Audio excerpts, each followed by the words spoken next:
Then we move to text 12, where Suleiman al-Jamzuri rahimahullah is saying, والثاني إدغام بغير غنة في اللام والراء ثم كررنه والثاني إدغام بغير غنة في اللام والراء ثم كررنه والثاني إدغام بغير غنة في اللام والراء ثم كررنه. Even though the above text, the text we just finished reading, is better known and appears in most copies. The line also appears as follows in some prints. والثاني إدغام بغير غنة ورمزها رل فأتقننه. It appears like this in some prints.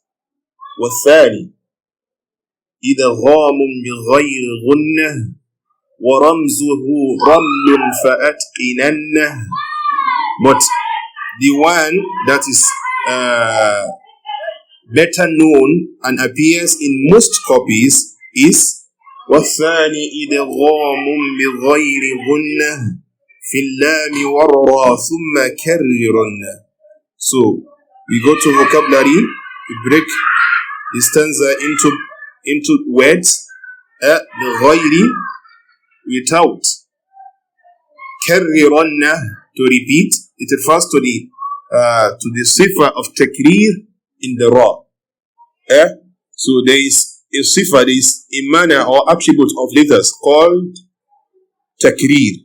So it's a sifa, it's an attribute used to what? To attribute or to attribute ra.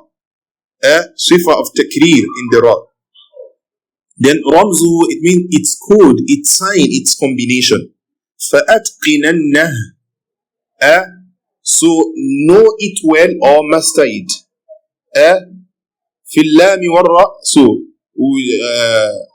to translate it, وَالثَّانِي إِدْغَامٌ بِغَيْرِ غُنَّةٍ, meaning, and the second type is idgham without gunna. Idgham without what? Gunna. فِي اللَّامِ وَالرَّاءِ, illam and ra. Then observe takrir of the ra.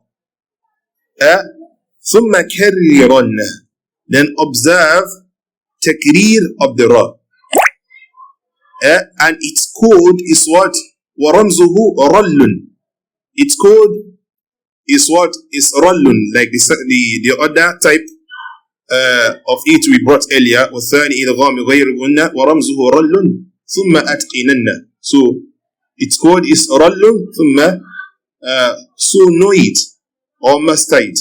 So to explain this is that in line 10, the author mentions that the 6 letters of yarmalun or yarmulun is divided into 2 types. لكنها قسمان قسم يدغم. If we remember, so it is divided into 2 types. There is idgham with gunna and idgham without gunna. So in this line 12, the second type is explained.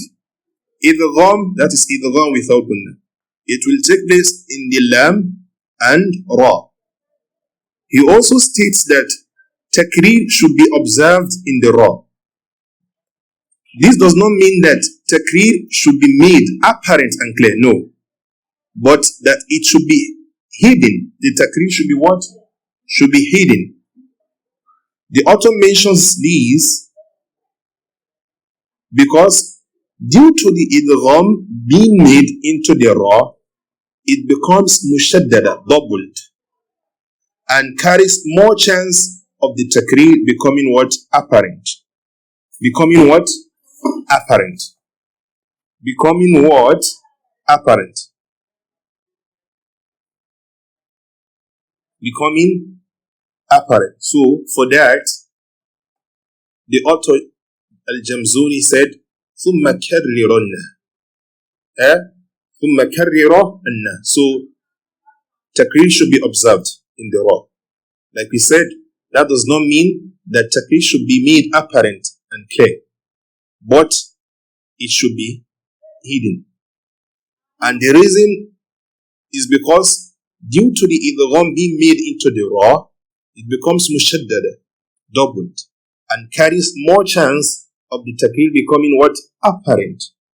And ra is attributed as mukarrar or harf al-takrir or letter of takrir. Ra is described or is attributed as a letter of takrir, not to make it apparent and clear. No. Most especially when the ra is shadda. The takrir is there, but it should not be too much. And like if we're in articulation points of letters now, so we explain further, but we'll still touch it. So the best way to avoid takrir when pronouncing ra, most especially, or when pronouncing ra generally, is that we know ra is from the tarf al-lisan, the edge of the tongue, or you can also say the tip of the tongue, and وما يحاذيه من الثنايا العليا أو من لسة الثنايا العليا. So the best way to avoid it is that the taraf al-lisan should not touch. You should leave a space between the taraf al-lisan and where it should be touching, and where it should be touching. So that's the best way to avoid it. Don't allow the tip of the tongue to touch it. So, like if you allow it to touch it, you'll be having what? You'll be having sound like this. So we should avoid this a lot, especially when the ra is mushaddada. That is what Jamzuri is trying to remind us of, that we should take note that takrir should be observed, not that it should be made apparent and what? It should be, you try to make it hidden. So that is it.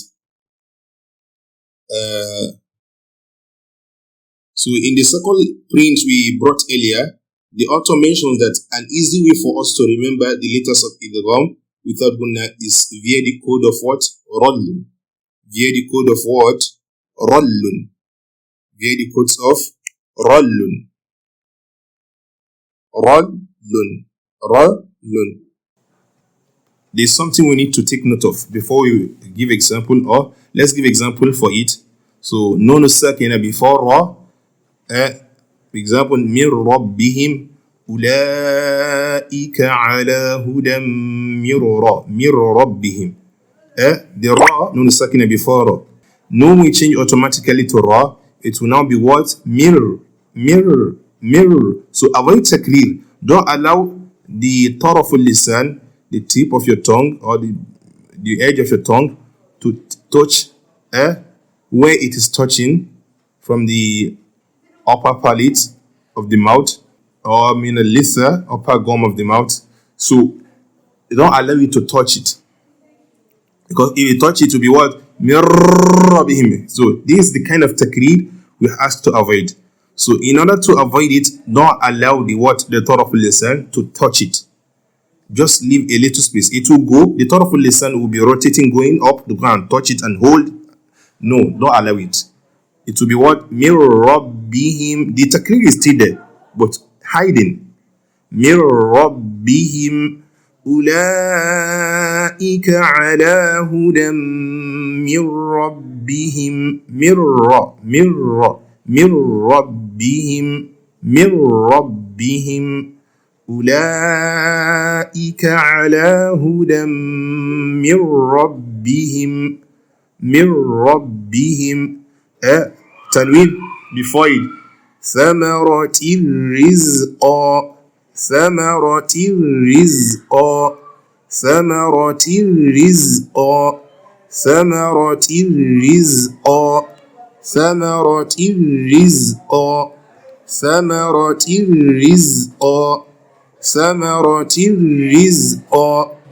So, example of lam, milladun,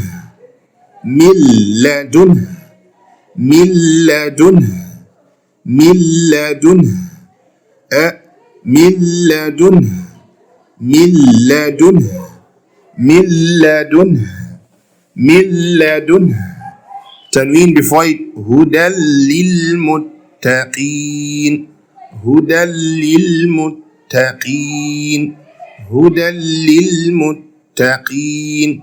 So in this case here in idgham without gunnah, the nun sakina will disappear ذاتا وصفة. The nun sakina will disappear, or the nun sakina or tanween will disappear completely. The nun is no more there. Even the manner is not there. The nun itself is not there. The manner, which is gunnah, is not there. What we'll only hear, what we'll hear is what? Ra, mil, or lam, mil. So there is no sign for nun sakina anymore. Not like the one with gunnah. The nun will go away, but the manner is still there. But here, the nun, both the nun and the manner will go away. Both the nun and the manner will go away. Min rabbihim ulaika ala hudan min rabbihim thamaratir rizqa وبشر الذين آمنوا وعملوا الصالحات أن لهم جنات تجري من تحتها الأنهار كلما رزقوا منها من ثمرة رزقا كلما رزقوا منها من ثمرة رزقا قالوا ثمرة رزقا قالوا. So that is it. Then من لدن قيما لي, even the example of lam is there too.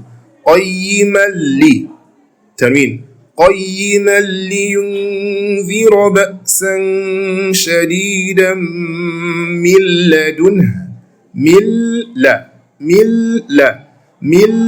there is no sign of nun anymore. Nun is not there, even the manner is not there. That's the difference between it and idgham with gunnah. The idgham with gunnah, the nun will disappear, but the manner is still there, which is gunnah. But idgham without gunnah, the nun or tanween will disappear and the manner will disappear too. هدى للمتقين ذلك الكتاب لا ريب فيه. هدى it is lam, no tanween anymore. The gunnah is not there anymore. هدى للمتقين هدى للمتقين هدى للمتقين هدى للمتقين. These are the two. So I want us to take note of something. لم يأتي الإدغام بغير قنة في القرآن الكريم كذلك. Idgham without gunnah does not come in the Quran like that, except in two words. So meaning of that is that idgham with its two division, the gunnah and without gunnah, la yakunu is not possible only in two words. It is not possible to be in one word. It is only possible in two words. And we already explained the other stanza that was talking about that. So, inshallah, the third stanza we are taking for today is وَالثَّالِثُ الْإِقْلَابُ عِنْدَ الْبَاءِ مِمَّنْ بِغُنَّةٍ مَعَ الْإِخْفَاءِ.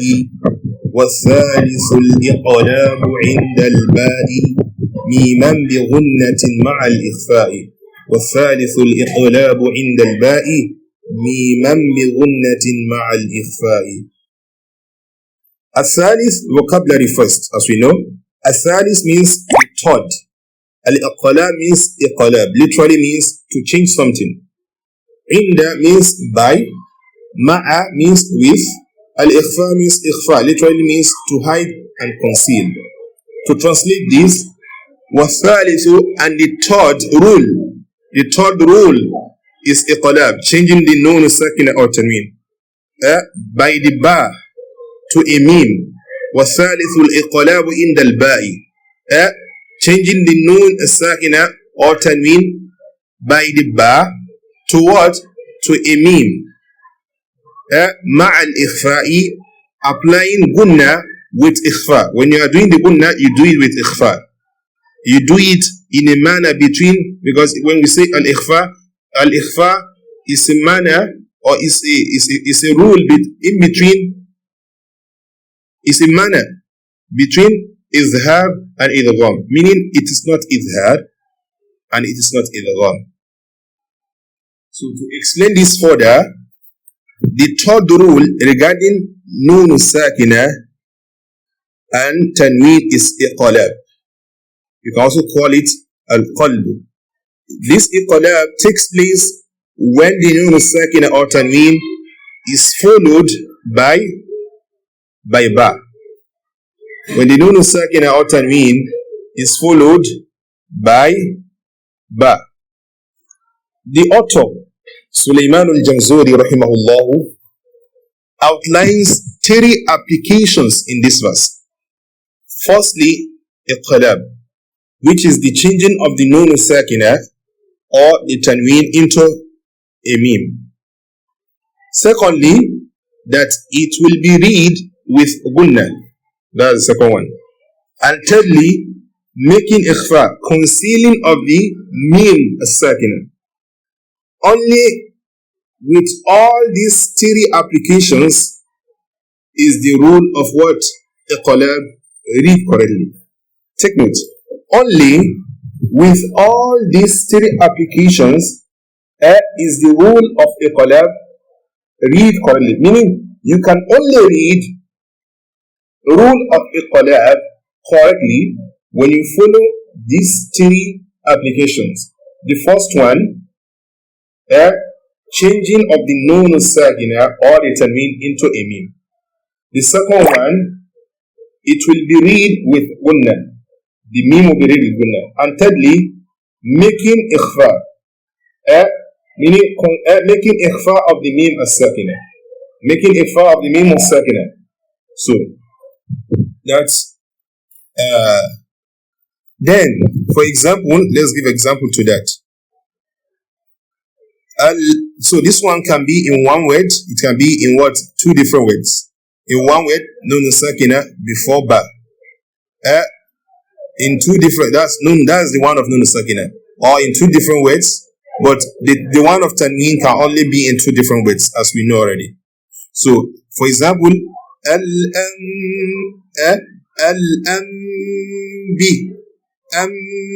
not no.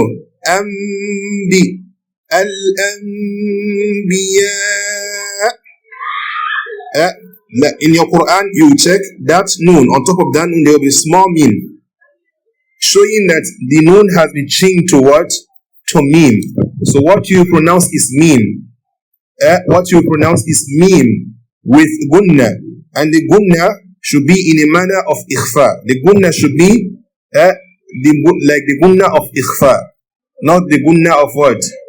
Of idgham, and it should not be izhar, which is there is no gunna there at all. So because that's ikhfa. Ikhfa is a manner between what? Izhar and idgham. So min ba'de. That min on top of it, you'll be seeing small mim on top of it, which shows change it to mim with gunna ma'al ikhfa and ikhfa. Min ba'de, you will not say mi ba'de. So min ba'de.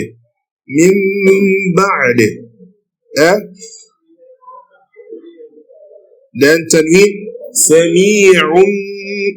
If you check your Quran, wherever you see tanween before ba, tanween ending the first word, tanween on the last letter of the first word, then ba on in the first letter, the beginning of the second word, you check that tanween, there is mim on top of it. So sami'un ba, sami'un ba, sami'un ba, sami'un ba, sami'un ba. So basir, sami'un basir, sami'un basir, sami'un basir, sami'un basir. Then the reason behind al-iqlab is because it is very easy to pronounce nun sakina or tanween by changing both of them to mim. When you change both of them to mim, it will be very easy to pronounce. Why? Because al-mim shares the same point of articulation with ba, and shares the same manners with nun. So it's very easy, just change it to mim. Because I don't mean it is nun, you still leave it in nun. It will be what?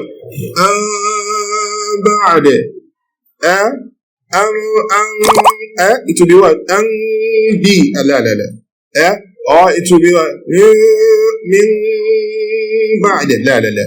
So since mim shares the same articulation point with ba and share the same manners, attributes with nun, so that's the reason they change it to what? They change it to mim. So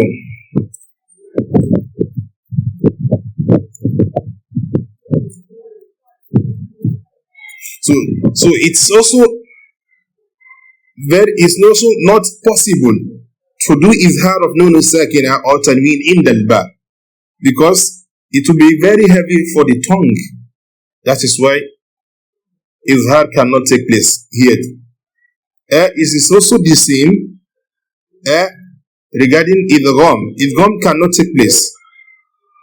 So the best rule that can take place here when nun sakin or tanween appear before al-ba is to change it, because it's very easy, very soft. So that is why they are changing it to mim. They are changing the nun or the tanween to what? To mim. So this is the 3 stanzas we are taking for today. We ask Almighty Allah to make it easier for us to understand it and to comprehend it and to grab it, to apply it. Allahumma ameen. اللهم إنا نسألك علما نافعا اللهم زدنا علما ربنا زدنا علما ربنا زدنا علما